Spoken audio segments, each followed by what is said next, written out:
The massive viewport of the Glia Interstellar Academy gleamed with starlight, casting prismatic reflections across the crystalline floors of the main hall. Kira Thalos pressed her face against the cold surface, watching as distant stars flickered like tiny candles in the void.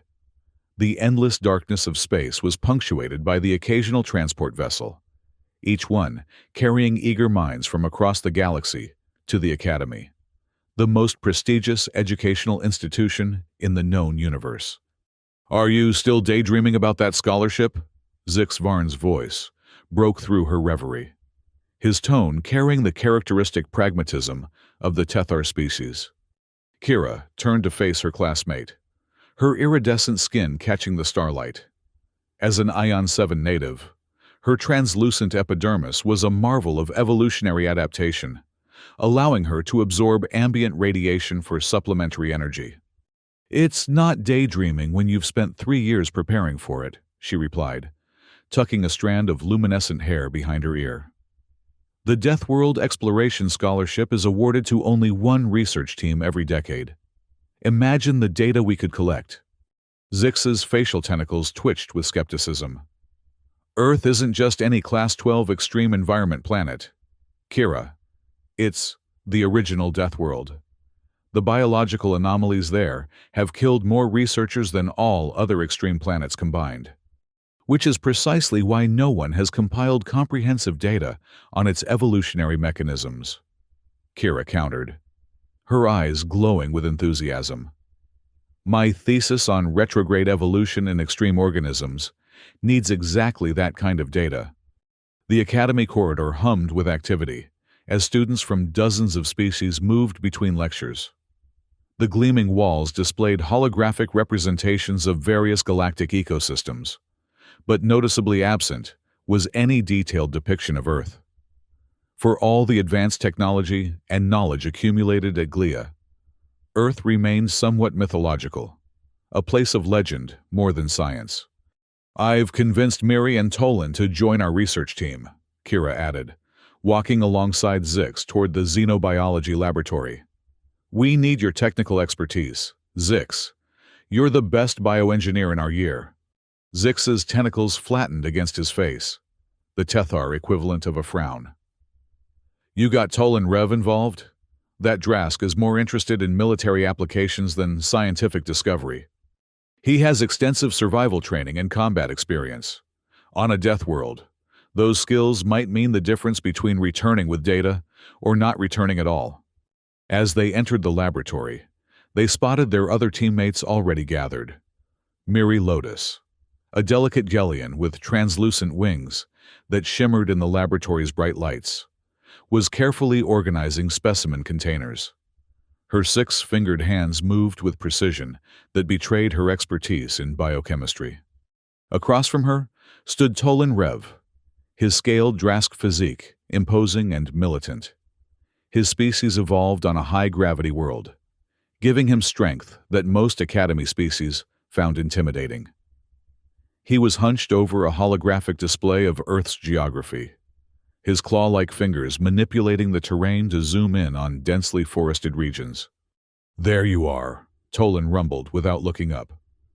"I've been reviewing the limited geographical data we have on Earth's North American continent. The old-growth forests show unusual electromagnetic patterns, consistent with heavy mutation rates." Miri glanced up, her delicate features contrasting sharply with Tolan's ruggedness.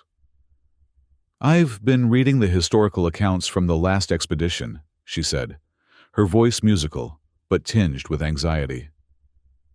The things they encountered: plants that secrete acid strong enough to dissolve exoskeletons, carnivorous fungi that mimic mating signals.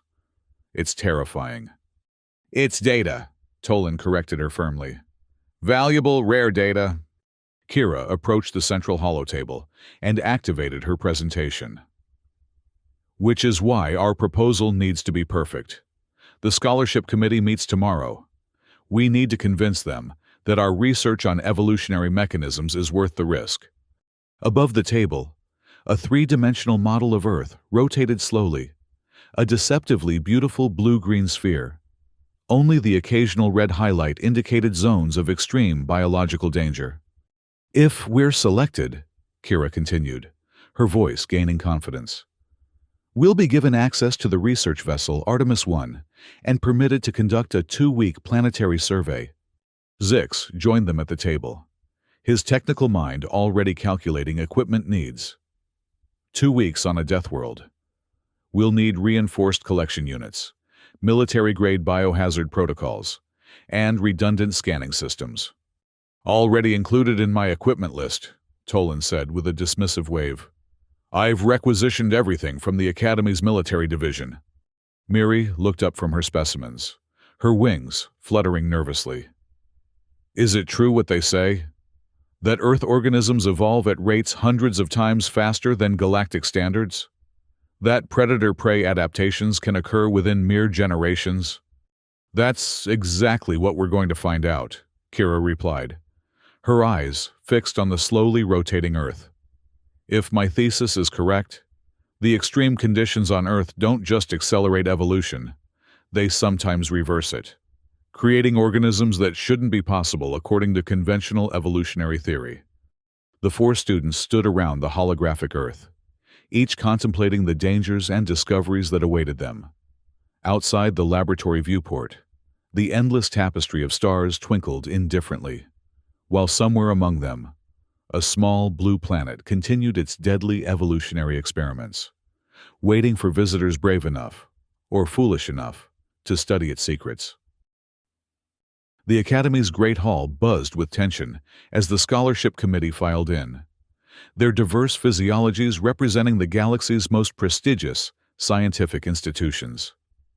Kira felt her heart race as she and her teammates took their positions at the presentation podium. "Remain calm," Zix whispered, his voice barely audible. "Remember, they're looking for methodical research plans, not emotional appeals." Kira nodded, though her mind was anything but calm. 3 years of research, planning, and preparation had led to this moment. When her name was called, she stepped forward, activating the holographic display with a wave of her hand. "Esteemed committee members," she began, her voice steady despite her nerves. "Our research team proposes an expedition to Earth to study what we believe is a fundamental misunderstanding of evolutionary principles in extreme environments." The next 30 minutes passed in a blur of technical presentations, questions from the committee, and defenses of their methodology. Tolan impressed the military observers with his security protocols, while Miri's detailed biochemical analysis plans drew approving nods from the science specialists. Zix's engineering solutions for sample containment addressed many of the committee's safety concerns.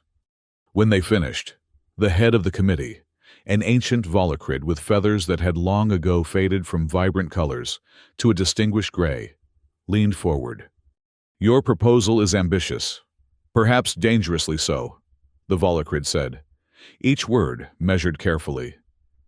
"Yet it also offers potential insights that could revolutionize our understanding of evolutionary biology. The committee will deliberate." The 4 students were dismissed to an anteroom, where they waited in tense silence. Miri's wings trembled slightly, while Tolan paced with barely contained energy. Zix busied himself reviewing equipment specifications on his datapad, though Kira suspected it was more to distract himself than out of necessity. After what felt like hours, they were called back in. "The committee has reached a decision," the volocrid announced, their voice echoing in the vast hall. "The Deathworld Exploration Scholarship is awarded to the research team of Kira Thalos, Zix Varn, Miri Lotus, and Tolan Rev. You will depart for Earth in 7 standard days aboard the research vessel Artemis 1. The room erupted in murmurs of surprise and approval. Kira felt a momentary dizziness as the reality sank in. They were actually going to Earth. Tolan's scaled face split in a rare smile, while Miri's wings fluttered with a mixture of excitement and apprehension. Only Zix maintained his composure, though his facial tentacles curled upward in what Kira recognized as his species' expression of satisfaction. The following week passed in a flurry of preparation. The Artemis I, a sleek, oval-shaped vessel, designed specifically for planetary research in hostile environments, was loaded with their equipment under Zix's meticulous supervision. Tolan drilled them daily on emergency protocols, while Miri prepared culture mediums designed to preserve samples from a wide range of potential organisms. On the eve of their departure, Kira stood in the Academy's observatory, gazing at the distant speck of light that was the Sol system. Earth was not even visible at this distance, just its star, an unremarkable yellow dwarf that had somehow spawned the most dangerous ecosystem known to galactic science. Having second thoughts, came a voice behind her.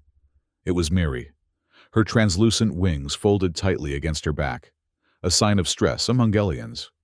Not second thoughts, Kira replied. Just contemplating what we might find. The legends about Earth's monsters have persisted for centuries. The death crawlers, the plasma storms, the fire sirens. Those are just stories told to scare students, Miri said, though her tone suggested she wasn't entirely convinced of that herself. Perhaps, Kira conceded, but all legends have some basis in truth. Tomorrow, we might discover what that truth is. As departure day dawned, the 4 students boarded the Artemis I amid much fanfare.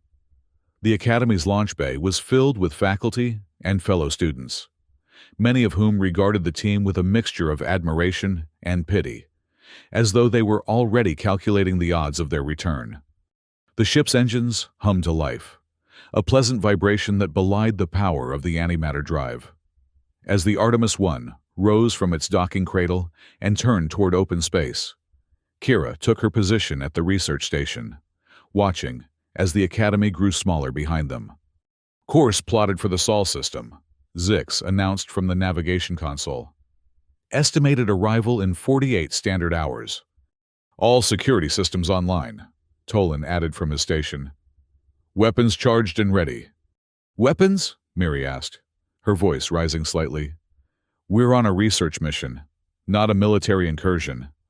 Tolan's scales rippled in the Drask equivalent of a shrug. On a Deathworld, the line between research and survival becomes very thin. As the Artemis I accelerated to superluminal speed, Kira watched the stars stretch into brilliant lines of light. They were committed now, heading toward the legendary planet that had claimed so many scientific expeditions before them. The journey proceeded smoothly until they entered the outer reaches of the Sol system. Zix, who had been monitoring the sensor arrays, suddenly straightened in his seat. I'm detecting unusual plasma disturbances in Earth's orbital path, he announced, his tentacles twitching rapidly, a sign of concern. The readings suggest intense electromagnetic activity, far beyond what our briefings indicated. Tolan moved to look over Zix's shoulder. Could be a sensor malfunction. We're still several million kilometers out. My systems don't malfunction, Zix replied stiffly. These readings suggest that Earth's magnetosphere is in a state of extreme fluctuation. If accurate, the planet's surface may be experiencing electromagnetic storms powerful enough to disable our equipment. Kira felt a chill despite the ship's regulated temperature. Their research plans depended on functioning technology. Without it, they would be as vulnerable as primitive organisms. Can we compensate? She asked. I can reinforce our critical systems with additional shielding, Zix said, after a moment of calculation. But it will take time, and we'll need to divert power from non-essential functions. Do it, Kira decided. Tolan, help him. Miri and I will review our collection protocols in case we need to rely more on manual techniques. As they approached Earth, the ship's external cameras revealed a planet more turbulent than their academic models had suggested. Massive storm systems swirled across its surface, while the atmosphere itself seemed to shimmer with electromagnetic energy. Preparing for atmospheric entry, Zix announced, as the Artemis I began its descent. Adjusting shield harmonics to compensate for electromagnetic interference. The ship shuddered as it hit the upper atmosphere, more violently than any of them had expected. Warning lights flashed across the control panel. Navigation systems compromised, Zix reported, his voice tense but controlled. Electromagnetic interference is stronger than our shields can fully neutralize. Can you maintain our descent trajectory? Kira asked, gripping her seat as the ship bucked beneath them. Barely, Zix replied. But our targeted landing zone is no longer viable. We're being pushed off course. Tolan leaned forward, studying the terrain maps. There, he pointed to a clearing in what appeared to be dense forest. We can set down there. It's within the North American test zone we plan to study. That area shows extreme biological activity, Miri warned, reading the scans. It's in the highest danger category. We don't have a choice, Tolan growled. It's either land there or risk breaking up in the atmosphere. Kira made her decision. Take us down. Zix. Everyone. Secure yourselves for emergency landing procedures. The Artemis I plunged through layers of turbulent clouds, its hull groaning under the strain. Through brief gaps in the cloud cover, Kira caught glimpses of an alien landscape, vast forests stretching to distant mountains, their canopies an unnatural blue-green that no Academy textbook had prepared her for. With a final shudder and a screech of protesting metal, the Artemis I broke through the lowest cloud layer and descended toward the clearing. The landing was rough, the ship bouncing once before settling with a groan of stressed alloys. For a long moment, silence reigned inside the vessel. Then, the external sensors began to register the environment beyond their hull. Atmospheric composition within tolerable parameters, Zix reported, his voice subdued. Temperature fluctuating rapidly, -5 degrees during dark periods, rising to +35 in daylight. Electromagnetic activity, significant. Life signs? Kira asked, already dreading the answer. Zix's tentacles flattened. Everywhere, and like nothing in our database. The four students looked at each other, the reality of their situation sinking in. They had successfully reached Earth, the legendary Deathworld. Now, they just had to survive long enough to study it, and hopefully, find their way back home. The air that greeted them as the Artemis I's hatch hissed open was thick with unfamiliar scents. Rich, organic compounds, the tang of ozone, and something else. Something primordial that triggered instinctive wariness in all four researchers. Earth's gravity, slightly higher than Academy standard, made their first steps heavy and deliberate. Atmospheric analysis complete, Zix announced, studying his handheld scanner. Oxygen levels higher than galactic standard, nitrogen dominant. Trace elements include several compounds I can't identify. His voice carried an unusual note of uncertainty that made Kira glance sharply at him. They had landed in a small clearing, surrounded by towering vegetation, trees unlike any they had studied, with bark that seemed to pulse slightly, as if breathing. The canopy above filtered the sunlight into dappled patterns that shifted unnaturally, even when there was no wind. Movement detection at 30 meters, Tolan warned, his hand hovering near the stun weapon at his hip. Size consistent with small mammalian lifeform. Miri activated her specimen kit, her delicate fingers preparing collection vials. Despite her earlier anxiety, scientific curiosity had taken over now that they were actually on Earth's surface. The plant life is extraordinary, she murmured, approaching a flower with petals that emitted a faint blue glow. This species appears to be bioluminescent, but it's capturing far more solar energy than it should be able to process. Don't touch anything yet, Kira cautioned, remembering the reports of toxic flora. Full scan protocols first. They established a perimeter around the Artemis I, setting up monitoring equipment to create a baseline for their research. The ship would serve as their secure base during the expedition, assuming it remained functional in Earth's volatile electromagnetic environment. I've discovered something, Zix called from several meters away, where he'd been examining what appeared to be a metal structure half buried in the soil and overgrown with vegetation. This appears to be human technology, possibly a previous landing craft. The others gathered around what was indeed the remains of a small ship, not of Academy design, but clearly artificial. Moss and lichen had claimed much of its surface, but portions of the hull still displayed faded markings in an unfamiliar script. Human writing, Kira breathed, fascinated despite the ominous implications of the abandoned vessel. This could be from one of their exploration programs before they isolated themselves from galactic society. Tolan ran a scanner over the wreckage. No power signatures, no signs of recent activity. This has been here for decades, possibly centuries.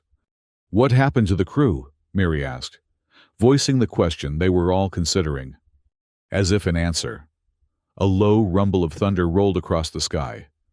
Looking up, they saw dark clouds gathering with unnatural speed, crackling with blue-green energy that was definitely not normal lightning. Plasma storm, Zix identified, his scanner beeping urgently. High electromagnetic discharge imminent. We need to seek shelter immediately. Back to the ship, Kira ordered, but Tolan shook his head. The Artemis 1 systems are still calibrating to the local electromagnetic field. A direct plasma strike could overload our stabilizers. We need ground shelter. With the storm approaching rapidly, they had no time to debate. Following Tolan's lead, they gathered essential equipment and sought refuge in a cave-like formation at the edge of the clearing. From this vantage, they watched as the storm descended upon the forest.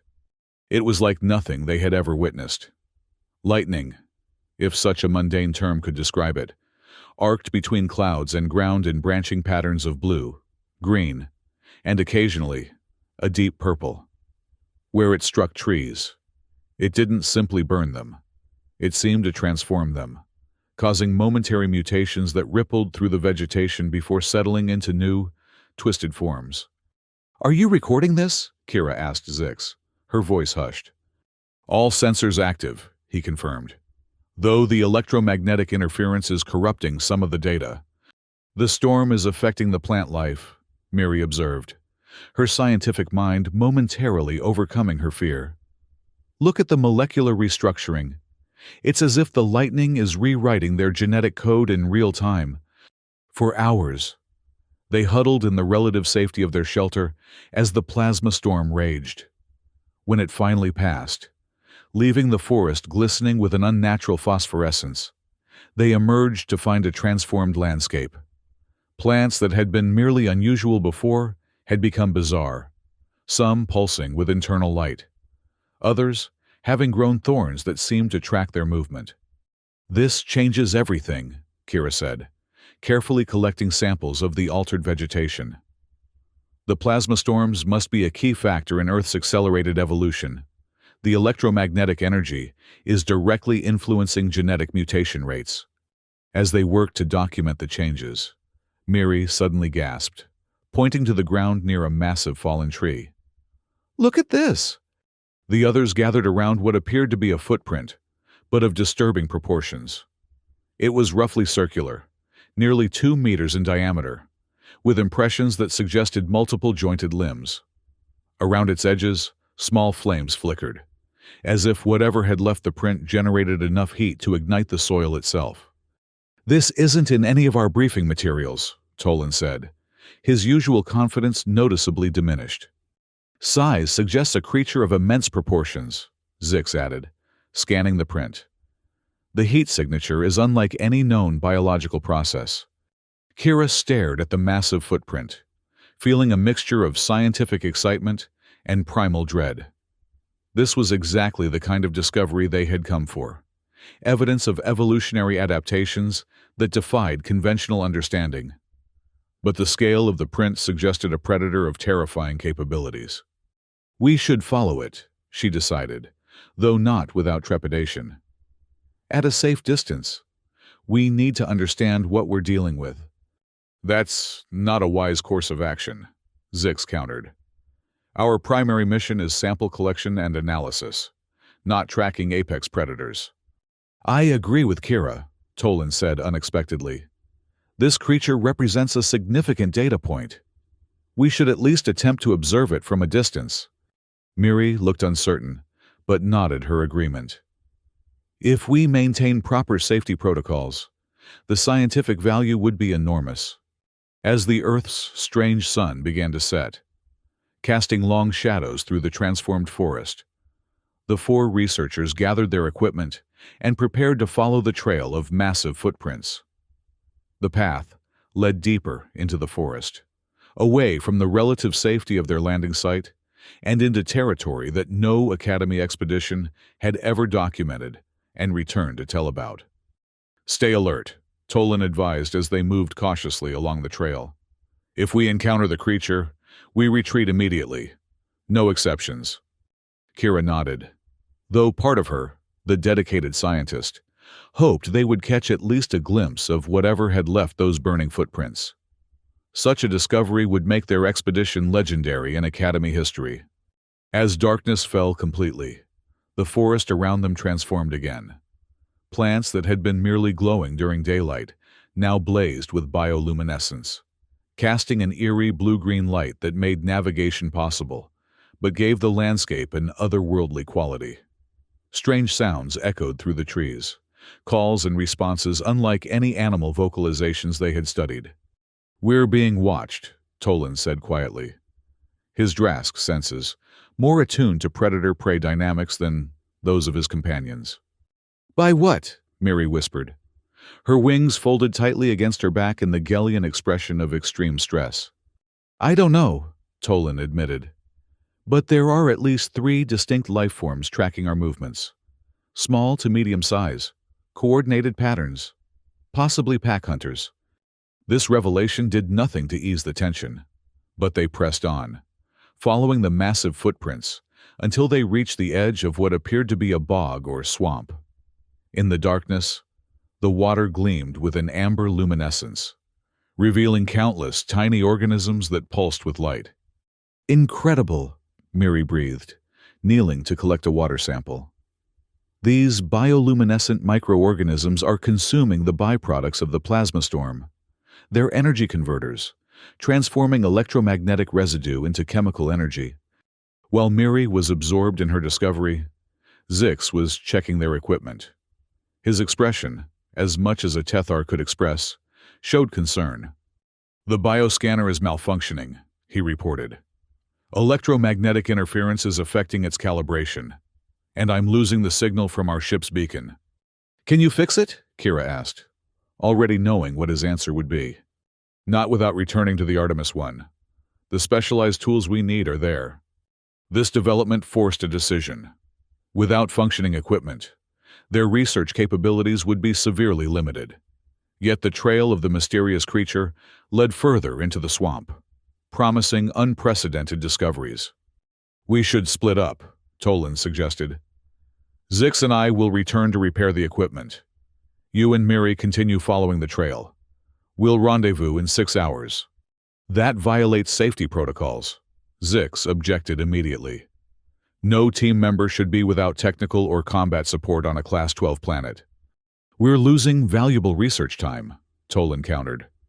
"And the footprints will be obscured if another plasma storm hits." The dispute might have escalated, but at that moment, a spine-chilling howl echoed across the swamp, a sound so alien and primal that all 4 researchers froze in place.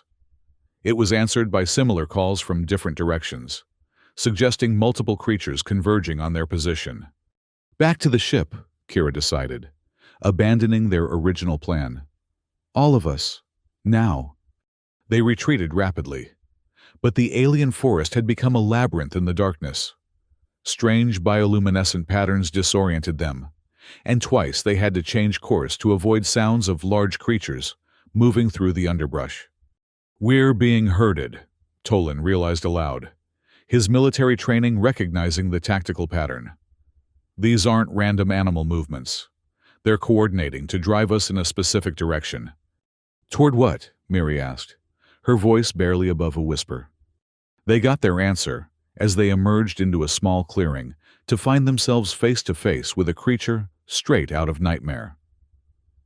Hovering above the ground was what could only be described as a fire siren, a being composed of what appeared to be red, semi-solid gel that undulated in rhythmic patterns.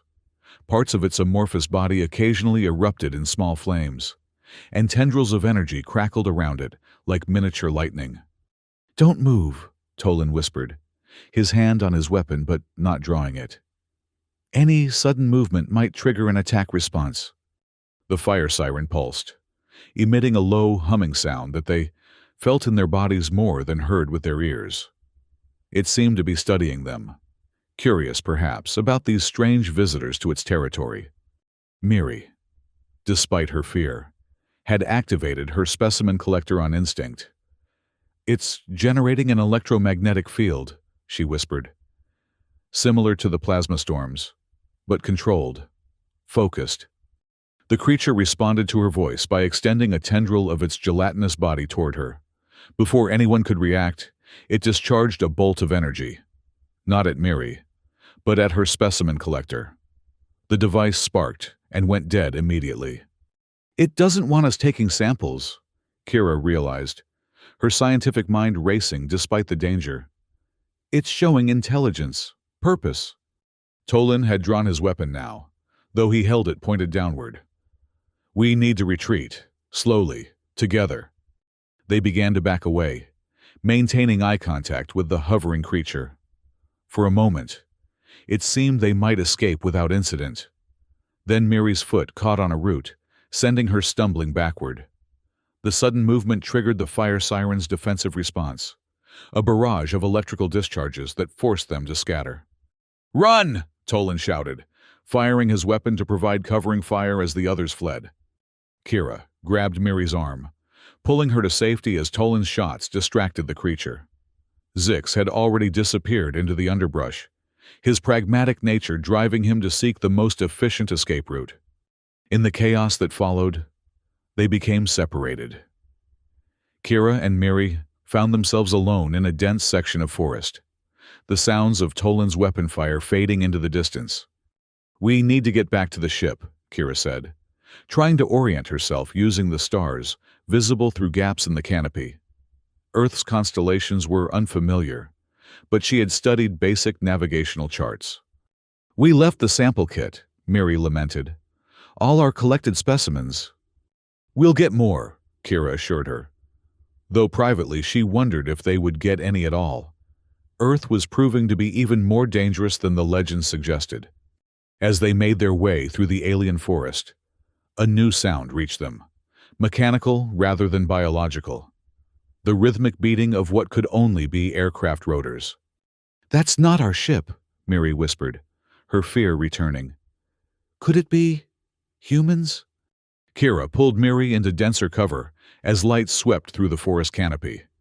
The aircraft, several of them, were indeed of human design, sleek and predatory, with searchlights that cut through the darkness.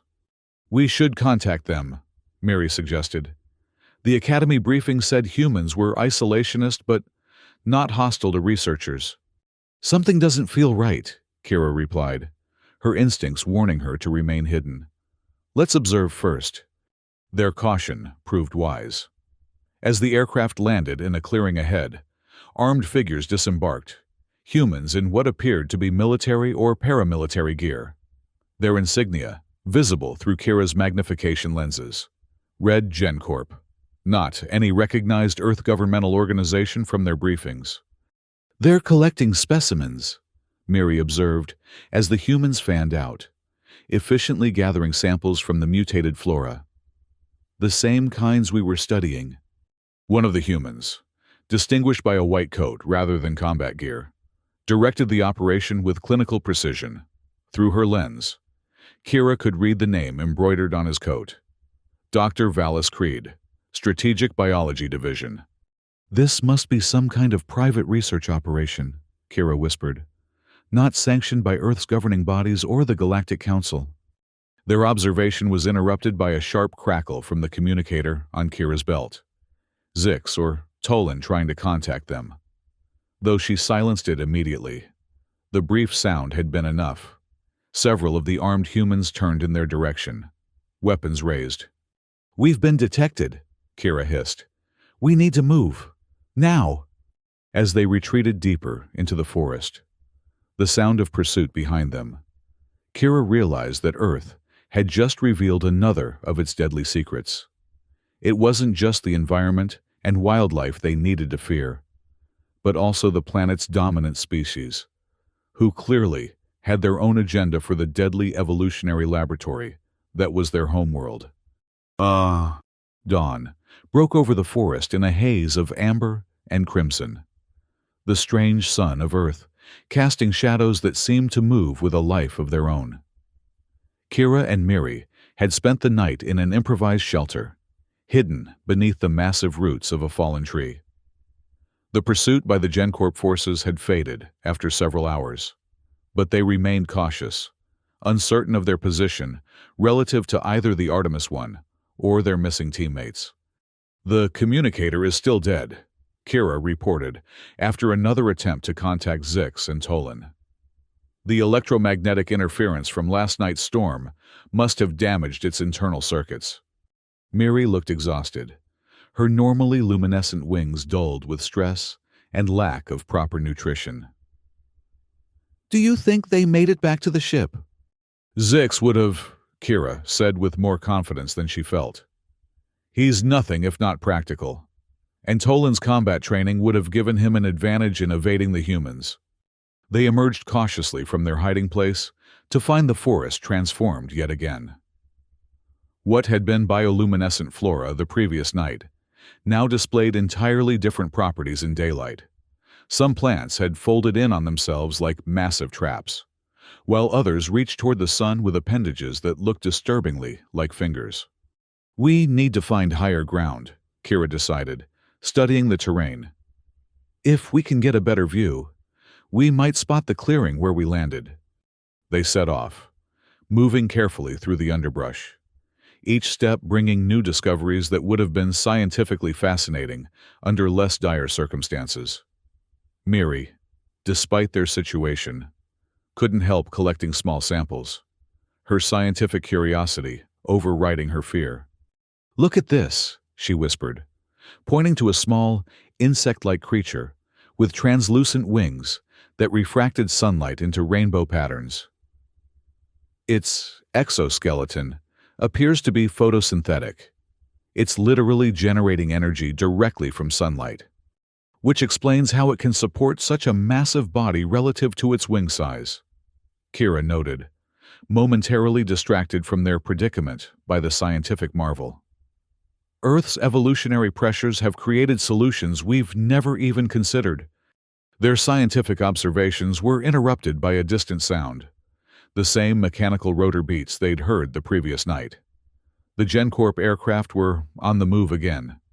"They're systematic," Kira observed, watching the distant aircraft through her magnification lens. "Grid search pattern. They're looking for something specific." "Us?" Miri suggested. "Possibly, or something else entirely. Either way, we should avoid them." They altered their course to steer clear of the search pattern, which led them deeper into the forest and gradually uphill. As they climbed, the vegetation changed, becoming sparser but also more aggressive. Plants here didn't just passively exist. They reacted to the researchers' presence, some retreating into the ground while others extended barbed tendrils toward them. "It's as if the entire ecosystem is conscious," Miri said, fascinated despite the danger.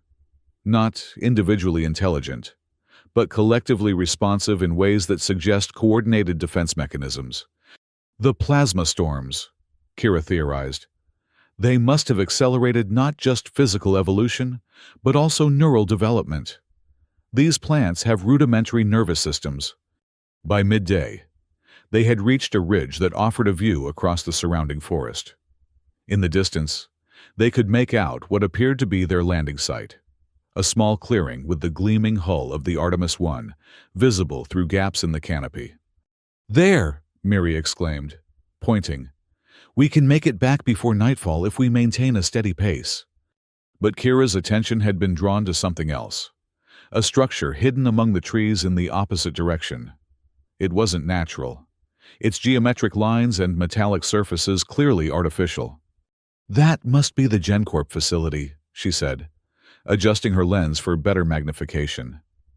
"It looks like some kind of research station, heavily fortified." Miri joined her in observing the distant compound.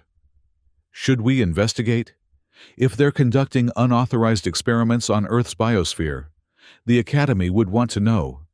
Kira hesitated. Their primary mission was research, not investigation of human activities. Yet something about the GenCorp operation disturbed her deeply. The military precision, the secretive nature, the fact that it wasn't mentioned in any of their briefing materials. "We need to rejoin Zix and Tolan first," she decided. "Safety in numbers, and we need functioning equipment. Once we're regrouped, we can decide our next steps." Their journey back toward the Artemis 1 was slower than anticipated. The terrain, which seemed straightforward from their elevated viewpoint, proved to be a maze of ravines, dense underbrush, and occasionally, areas where the very ground seemed unstable, pulsing with some subterranean activity. As the day wore on, Miri began to show signs of distress beyond physical exhaustion. She kept glancing over her shoulder, startling at ordinary forest sounds, and once stopped abruptly, claiming she heard voices whispering from the vegetation around them. "There's no one there, Miri," Kira assured her, though she scanned the surroundings carefully. "It's just stress and fatigue affecting your perceptions." "No," Miri insisted, her eyes wide. "I can hear them. The forest is talking, communicating in some way we don't understand." Kira was about to dismiss this as imagination when she noticed something odd. The plants around them were indeed moving in patterns that couldn't be explained by wind or natural growth cycles. It was as if they were responding to some unseen signal, orienting themselves toward something. "We need to move," Kira said, suddenly uneasy. "Now." They quickened their pace, but Miri's condition deteriorated rapidly. She began mumbling responses to the voices only she could hear, her scientific discipline giving way to what seemed like a form of psychosis. "It's inside my head," she whispered, clutching Kira's arm with surprising strength. "Something in the air, or the plants. It's affecting my neural patterns. You must feel it too." Kira didn't, but that was hardly reassuring. Different species responded to toxins and psychoactive compounds in vastly different ways. What was harmless to her Ion-7 physiology might be devastating to Miri's Gellian nervous system. "We're almost there," Kira encouraged her, though in truth they were still hours from the ship. "Just hold on." Their progress slowed to a crawl as Miri's condition worsened. By late afternoon, Kira was practically carrying her companion, whose wings had now folded completely against her body, a sign of severe distress in Gellians. The sun was beginning to set when they finally heard a welcome sound, Tolan's distinctive low-frequency call, used in military operations for discreet communication. Moments later, the Drask emerged from the underbrush, his scaled skin bearing new scars, but his posture as commanding as ever. "You're alive," he stated, showing no emotion but clear relief in his voice. "We tracked your biosignatures from the ship, but the signal kept shifting." "Miri's been affected by something in the environment," Kira explained quickly. "Some kind of neurotoxin or psychoactive compound. She needs medical attention." Tolan lifted the barely conscious Gellian easily, his strength making the burden seem negligible. "The ship is secure. Zix has restored basic functions, though communications remain offline." As they hurried back toward the Artemis 1, Kira briefed Tolan on their discovery of the GenCorp facility and the armed humans they'd encountered. "We saw them too," Tolan confirmed. "They're conducting some kind of covert operation, military-grade equipment, but no Earth government insignia." "Did you engage them?" Kira asked, concerned. "Negative. Observation only. Their technology is primitive by our standards, but their knowledge of the terrain gives them a tactical advantage." When they finally reached the Artemis 1, Zix was waiting at the entry hatch, his tentacles twitching with what passed for anxiety among Tethars. He helped them bring Miri to the medical bay, where automated systems began analyzing her condition. Neurotoxin, Zix confirmed, after studying the readouts. Likely absorbed through her respiratory system. The ship's medical unit is synthesizing a counteragent, but it will take time. With Miri stabilized, but unconscious, the 3 remaining researchers gathered in the ship's command center to assess their situation. The Artemis 1 is functional but compromised, Zix reported. Main propulsion systems are offline due to electromagnetic damage. Communications array is inoperative. Life support and defensive systems remain at optimal levels. Can we repair the propulsion systems? Kira asked. Affirmative. But I require specific components that may not be manufacturable with our onboard fabrication units. I'm still assessing alternatives. Tolan activated the holographic display, showing a tactical map of their surroundings based on the ship's sensors. We have another problem. The GenCorp facility has increased activity in the past 6 hours. They've deployed ground forces in a perimeter that includes our position. They're looking for us, Kira realized. But why? We're just researchers. Unknown, Tolan replied.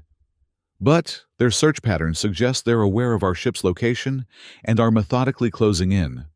As they discussed their options, a faint signal caught Zix's attention, a transmission being broadcast on a frequency that their equipment could barely detect. It appears to be a human communication, he said, working to enhance the signal. Encrypted, but our linguistic database can provide a partial translation. The transmission, when decoded, proved illuminating and disturbing. It was a message from the GenCorp facility to what appeared to be a headquarters elsewhere on Earth. Specimens secured from sectors 7 through 12. Mutation rates accelerating as predicted. Request additional containment units for viable weaponization candidates.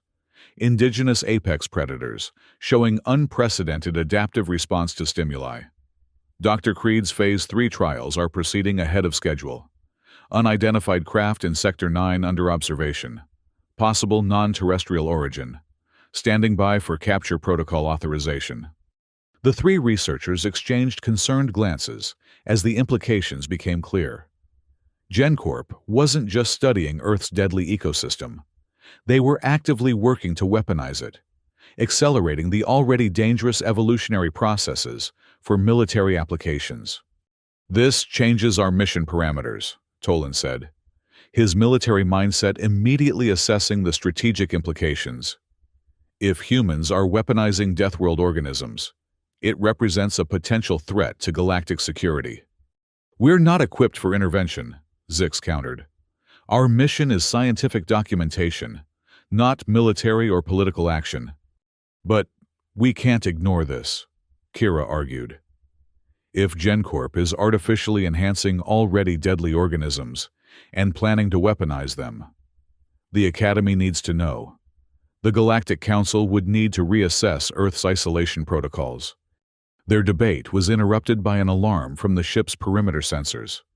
Multiple signals were converging on their position, both human and non-human. We have company, Tolan announced grimly, checking his weapon. GenCorp forces approaching from the east, and something else from the west. Large, multiple signatures, moving fast. The external cameras showed armed humans moving through the forest toward their ship with military precision. But it was the other approaching lifeforms that froze their blood. Massive arachnid-like creatures with armored exoskeletons that reflected the fading sunlight like burnished metal. Each one was the size of a small transport vehicle, moving with terrifying speed and coordination. Armored arachnids, Kira whispered, recalling the Academy legends. They're real. And heading straight for both us and the GenCorp forces, Zix added, his voice unnaturally calm in the face of such danger. Estimated collision in 3 minutes. They had only moments to prepare as both threats converged on their position. Tolan took charge of defense, activating the ship's protective shields, designed to repel environmental hazards, but not military assault or biological attack. Zix worked frantically to restore propulsion capabilities, while Kira returned to the medical bay to protect the still unconscious Miri. The collision, when it came, was chaos beyond anything their academy training had prepared them for. The armored arachnids slammed into the GenCorp forces with terrifying efficiency, metallic limbs impaling and dismembering the humans before they could effectively deploy their weapons. Screams and the chittering of the massive creatures created a hellish soundtrack to the slaughter. Then, the creatures turned their attention to the Artemis One. "Shields at 60% and failing," Zix reported as the first impact rocked the ship. "The creatures appear to be secreting a corrosive compound that's degrading our defensive matrix." Tolan was at the weapons console, though his expression showed little hope. "Non-lethal deterrence only. They're designed for standard predators, not these." Another impact sent Kira sprawling across the medical bay.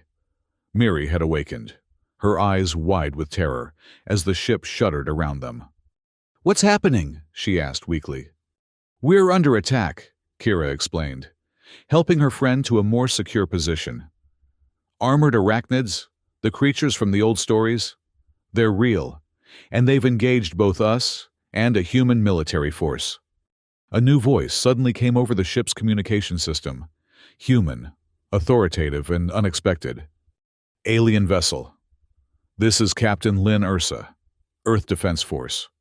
We've been monitoring the GenCorp operation and your presence. We're deploying countermeasures against the arachnids. Prepare for extraction." Before they could respond, a series of deafening explosions rocked the forest around them.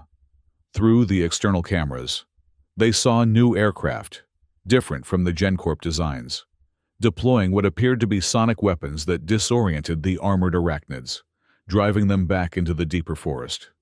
"Should we trust them?" Zix asked, his pragmatic nature always questioning new variables. "We don't have many options," Kira replied. "The ship is compromised. Miri needs proper medical attention, and we have crucial information about GenCorp's activities." The decision was made for them when the ship's outer hatch was breached by what appeared to be a specialized cutting tool. Tolan positioned himself defensively, weapon ready, but instead of GenCorp forces, a single human female entered, her uniform distinct from those they'd seen earlier. "I'm Dr. Erica Stav, xenobiologist with the Earth Defense Force," she announced, hands raised to show she was unarmed. "We need to move quickly. The sonic barriers won't hold the arachnids for long, and GenCorp reinforcements are inbound." Faced with limited options and deteriorating circumstances, Kira made the decision to trust this unexpected ally. With Tolan carrying the weakened Miri and Zix gathering essential research data, they evacuated the Artemis One, boarding an Earth Defense Force transport that waited in the clearing. As they lifted off, Kira watched their research vessel, their only certain way home, dwindle beneath them, surrounded by the massive forms of returning arachnids that began methodically dismantling its hull. Earth had claimed another expedition. The question now was whether they would survive to report what they had discovered about why this planet truly deserved its reputation as the galaxy's most notorious death world. The Earth Defense Force facility was a stark contrast to the chaotic wilderness outside its walls. Clinical, efficient, and heavily fortified. It hummed with technology that was primitive by Academy standards, but impressively adapted to Earth's volatile environment. Miri had been taken to their medical wing, where human doctors worked alongside Dr. Stav to neutralize the neurotoxins in her system. Tolan remained with her, his military instincts unwilling to leave a teammate unguarded in an uncertain situation. Meanwhile, Kira and Zix were brought to a briefing room where Captain Lynn Ursa waited. "I apologize for the circumstances of our meeting," the captain said, her manner direct but not unfriendly. "We've been tracking your vessel since it entered Earth's atmosphere, but GenCorp's operation complicated our approach." "You know who we are?" Kira asked, surprised. "We maintain limited communication with the Galactic Academy," Ursa explained. "Your research expedition was registered, though we expected you in a different region. The plasma storm must have thrown you off course. Zix's facial tentacles twitched with suspicion. If Earth maintains contact with galactic institutions, why are you classified as an isolationist planet? And why was GenCorp not mentioned in our briefing materials? Captain Ursa's expression darkened. Earth's official status is indeed isolationist. The planetary government maintains minimal diplomatic relations with the Galactic Council. But the reality is more complicated. GenCorp is a private military corporation that operates outside governmental oversight. They've established territories where they conduct unsanctioned biological research, weaponizing Earth's evolutionary mechanisms. For what purpose? Kira asked, though she already suspected the answer. Power, Ursa stated simply. Military advantage, profit. The usual human motivations that your academic briefings probably glossed over. GenCorp believes that Earth's unique evolutionary properties can be harnessed and controlled, turned into bioweapons that would give them leverage not just on Earth, but potentially throughout the galaxy. Dr. Stav joined them, looking tired but satisfied. Your friend is stabilizing. The neurotoxin was from a plant species we call whisperweed. It creates hallucinations that make victims susceptible to the plant's empathic field. She'll recover fully with proper treatment. Thank you, Kira said sincerely, relieved to hear Miri would recover. But what happens now? Our ship is destroyed, and we have vital research data that needs to reach the Academy. That's complicated, Captain Ursa admitted. We can eventually arrange transport off-planet through official channels, but it would take time, and GenCorp knows you're here. They'll want to capture you and your data before you can report what you've seen. Why not simply eliminate GenCorp if they pose such a threat? Zix asked, with typical Tethar directness. Politics, Ursa replied with a grimace. They have powerful backers in various Earth governments. The Defense Force can interfere with their operations when they cross certain lines, but we can't move openly against them without concrete evidence of major violations. Evidence like weaponizing Deathworld organisms for potential off-world use? Kira suggested. Exactly, Dr. Stav confirmed. Your observations, combined with our intelligence, could finally give us the leverage we need. But first, we need to document everything properly. Over the next several hours, Kira and Zix worked with the Earth Defense Force personnel to compile their findings. Miri joined them later, still weak, but insistent on contributing her expertise. Only Tolan seemed reluctant, his military training making him hesitant to share tactical information with potential adversaries. We should be planning our extraction, not helping them with their internal political disputes, he argued during a private moment with the team. This isn't just about Earth politics, Kira countered. If GenCorp succeeds in weaponizing these organisms, they could eventually threaten galactic stability. Imagine armored arachnids or fire sirens deployed on populated worlds. Their discussion was interrupted by an urgent alert. The facility's sensors had detected approaching aircraft, GenCorp transport ships, heavily armed and heading directly for their position. They must have tracked our evacuation, Captain Ursa concluded grimly. Defensive protocols initiated. Dr. Stav, get our guests to the secure level. Wait, Kira interjected. Who leads the GenCorp operation? We saw someone, a scientist named Dr. Valis Creed. Ursa's expression confirmed the name meant something significant. Creed is GenCorp's lead researcher and a war criminal by Galactic Council standards. He's conducted experiments that violate every ethical principle in xenobiology. If he's personally involved, this is even more serious than we thought. As alarms blared throughout the facility, Dr. Stav led them to a reinforced lower level. Through monitoring screens, they watched as GenCorp forces surrounded the Defense Force base, deploying what appeared to be specialized containment units alongside their military hardware. They're not just here for us, Zix observed. They're prepared for biological specimen collection. They want the research data and any samples we've collected, Kira realized, and possibly us as research subjects. The attack began with a precision that suggested long planning, GenCorp forces breached the outer perimeter using advanced explosive devices, while jamming equipment disrupted the Defense Forces' communications. It quickly became apparent that this was not a standard military operation. It was a raid designed specifically to capture the alien researchers and their findings. "We need to evacuate you through the emergency tunnels," Dr. Stav decided as the situation deteriorated. "They lead to a secondary facility where we maintain a suborbital craft. It's not designed for interstellar travel, but it could get you to our lunar base, where galactic transport might be arranged." Tolan, now fully engaged given the tactical situation, checked his weapon. "What about our research data? If we're captured, GenCorp would gain access to Academy technology and our biological samples." "We should split the data," Kira suggested. "Each of us carries a portion. If any of us reaches safety, at least some information gets back to the Academy." As they prepared for evacuation, the facility shuddered under heavy bombardment. The Defense Force was fighting valiantly, but GenCorp's superior numbers and specialized equipment were gradually overwhelming them. Captain Ursa joined them in the secure area, her uniform scorched and a bloody gash across her forehead. "Change of plans. GenCorp has blocked the tunnel exits. We need to move you to the research vault. It's the most secure location we have."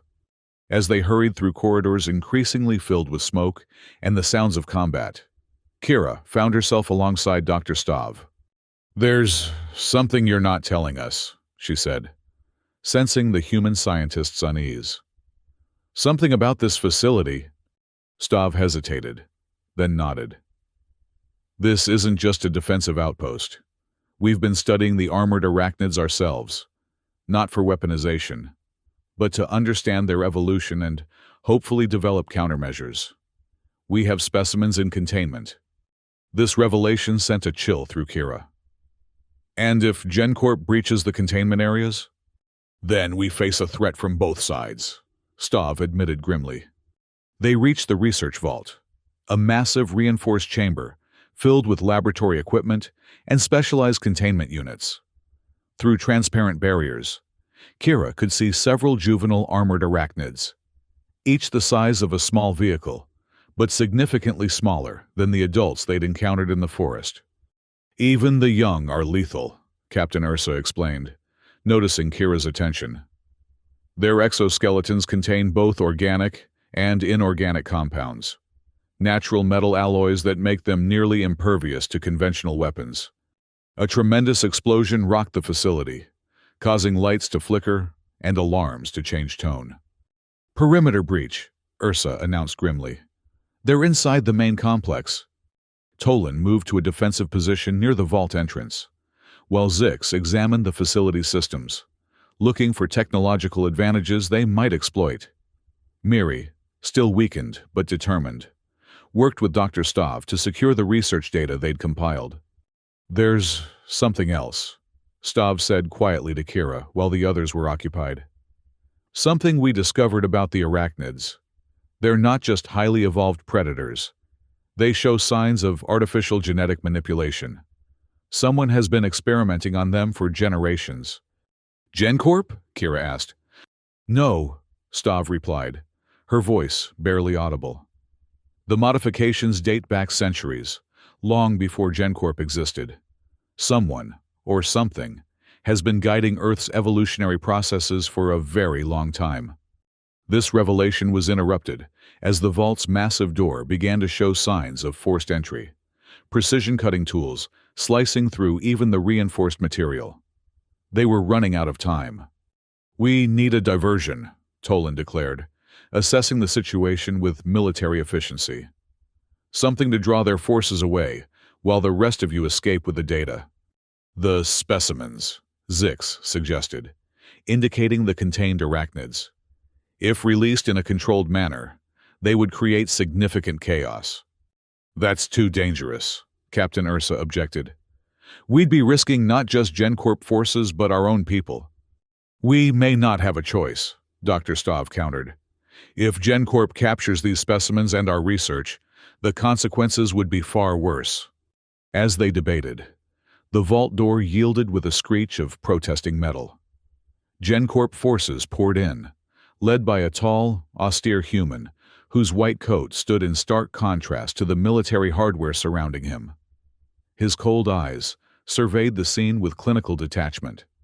Dr. Vallis Creed. Captain Ursa identified him, her weapon raised though clearly outmatched. Captain Ursa, Creed acknowledged with a slight nod. Once again, you've interfered with progress in the name of outdated ethical constraints. His gaze shifted to the alien researchers. And you must be the Academy expedition. Your arrival was unexpected but fortuitous. Your physiologies will make fascinating study subjects. We are representatives of the Galactic Academy, Kira declared, stepping forward despite the danger. Your activities violate multiple treaties regarding the ethical treatment of evolutionary systems. Creed smiled thinly. Treaties that Earth's government signed under duress, not out of conviction. Earth is a death world, as you call it, a planet where only the strongest survive. We're simply applying that principle on a larger scale. The standoff was interrupted by a new alarm, one that caused even GenCorp's forces to look concerned. Containment failure in sectors 3 through 7. An automated voice announced. Apex predator specimens breaching secure areas. What have you done? Creed demanded, suddenly less composed. Nothing, Captain Ursa replied, looking equally confused. Those containment systems are on separate circuits. The answer came in the form of a massive impact that shook the entire chamber. The reinforced wall opposite the entrance buckled inward, and through the breach poured a nightmare. Adult, armored arachnids, their metallic limbs gleaming under the emergency lights, mandibles clacking with predatory anticipation. Chaos erupted as GenCorp forces turned their weapons on the creatures, only to find conventional ammunition bouncing harmlessly off the armored exoskeletons. The arachnids moved with terrifying coordination, targeting armed humans first, using their massive limbs to impale and dismember with mechanical efficiency. Fall back, Creed ordered his forces, retreating toward the entrance they'd created. Deploy the biodisruptors! In the confusion, Kira grabbed Miri, whose weakened condition made her particularly vulnerable. We need to move, now! Tolan was already engaging GenCorp soldiers, who blocked their potential escape route.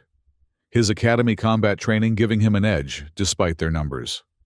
Zix had disappeared entirely, a Tethar survival response that made him nearly invisible when motionless. Dr. Stav appeared at Kira's side, pressing a data module into her hand. This contains everything, our research, evidence of GenCorp's violations, and the historical data on Earth's evolutionary manipulation. Get it to the Academy. Before Kira could respond, one of the arachnids lunged toward them. Miri screamed as a metallic limb swung in their direction, but instead of striking them, it impaled a GenCorp soldier who had been aiming at them from behind. They're being selective, Kira realized with shock. They're primarily targeting GenCorp forces. This observation was cut short as Dr. Creed himself appeared before them, a specialized weapon in hand that emitted a high-frequency pulse.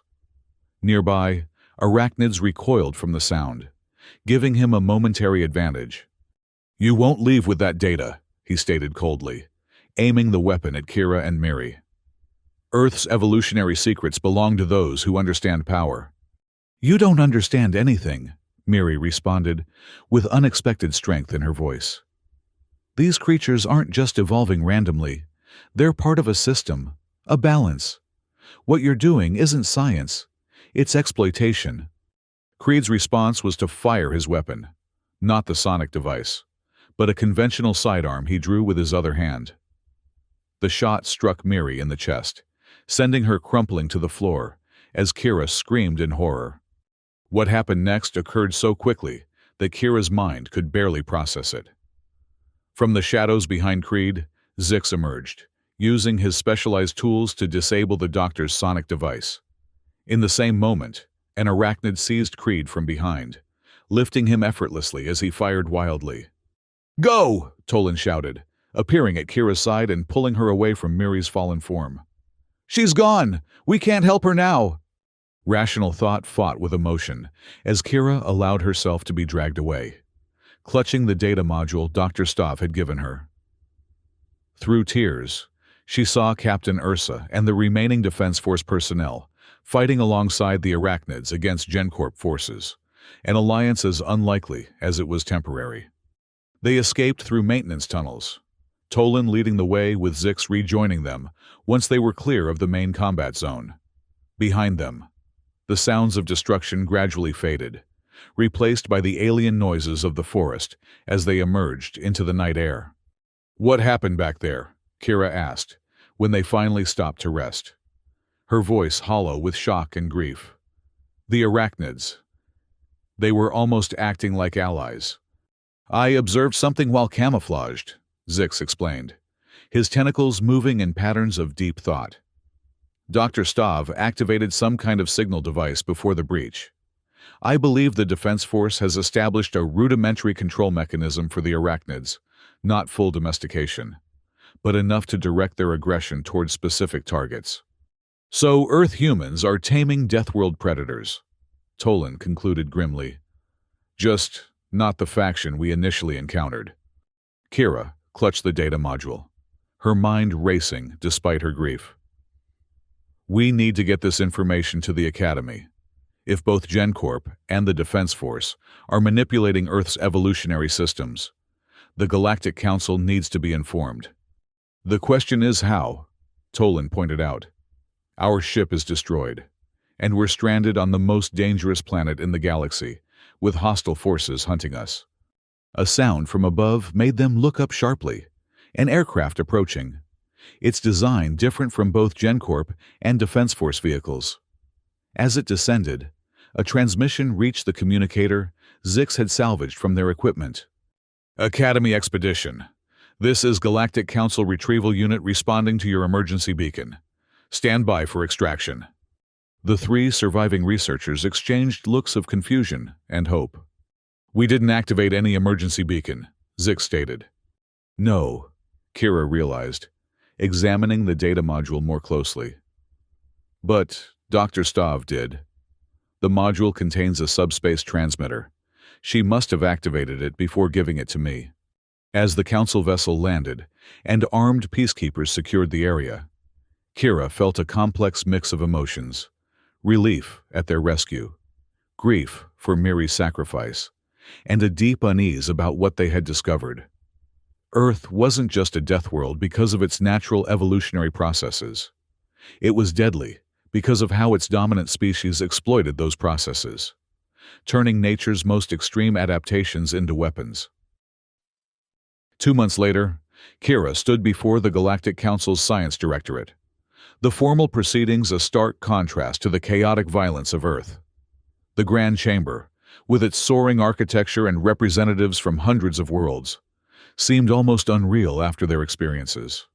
Based on the evidence provided by the surviving expedition members and the data recovered from Earth's Defense Force, the Volocrid chairperson announced, "This council finds that immediate action is required regarding Earth's classification and monitoring." Zix and Tolan stood alongside Kira, all three still bearing visible and invisible scars from their ordeal.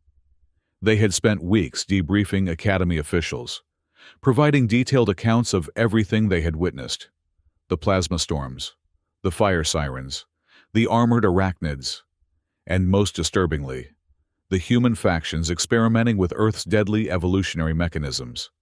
In honor of researcher Miri Lotus, whose sacrifice ensured this vital information reached us, the chairperson continued, "The Council hereby establishes the Deathworld Conservation Committee, tasked with monitoring and protecting extreme evolutionary environments while preventing their exploitation for military purposes."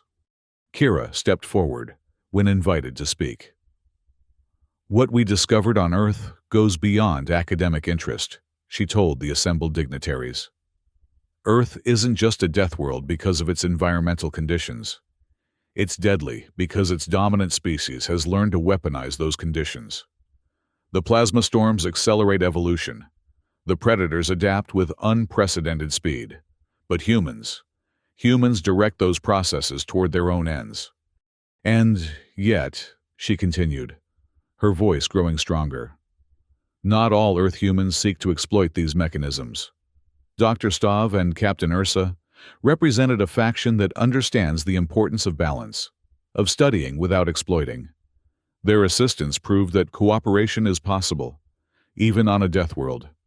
The proceedings concluded with a resolution. Earth would remain classified as a death world, but with enhanced monitoring and regulated scientific exchange. The GenCorp organization was declared a rogue entity, subject to sanctions if it continued its weaponization programs. As the formal session ended, Kira found herself approached by Academy officials eager to discuss her findings in more detail. Her thesis on retrograde evolution had been completely rewritten based on their discoveries, evolving into a comprehensive theory of directed evolutionary dynamics that was already revolutionizing the field. "What will you do now?" Zix asked her as they left the council chambers. "Return to academic research?" Kira looked at her colleague. No, her friend, forged in the crucible of Earth's dangers. "No," she replied, after a moment's consideration. "I've accepted a position with the new Conservation Committee. Someone needs to ensure that what happened to Miri wasn't in vain, that death worlds like Earth are studied responsibly." Tolan, who had remained characteristically quiet throughout the proceedings, finally spoke. "I'll be joining the committee's security division. My military background has new purpose now."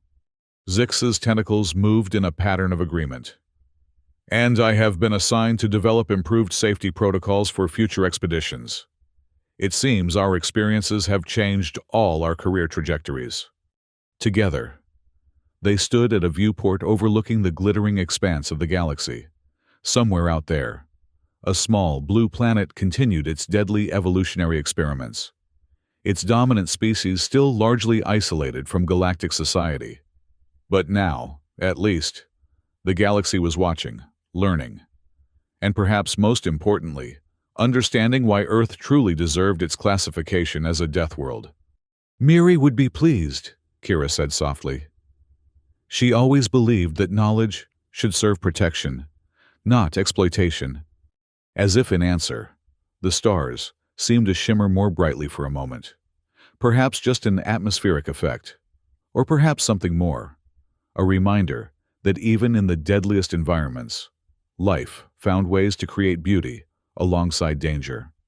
In her hand, Kira held a small container, a sealed specimen of Earth flora that had been cleared for Academy research.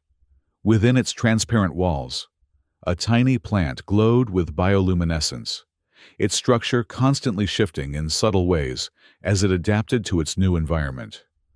A reminder of Earth's dangers, certainly, but also of its wonders, and of the responsibility that came with understanding both.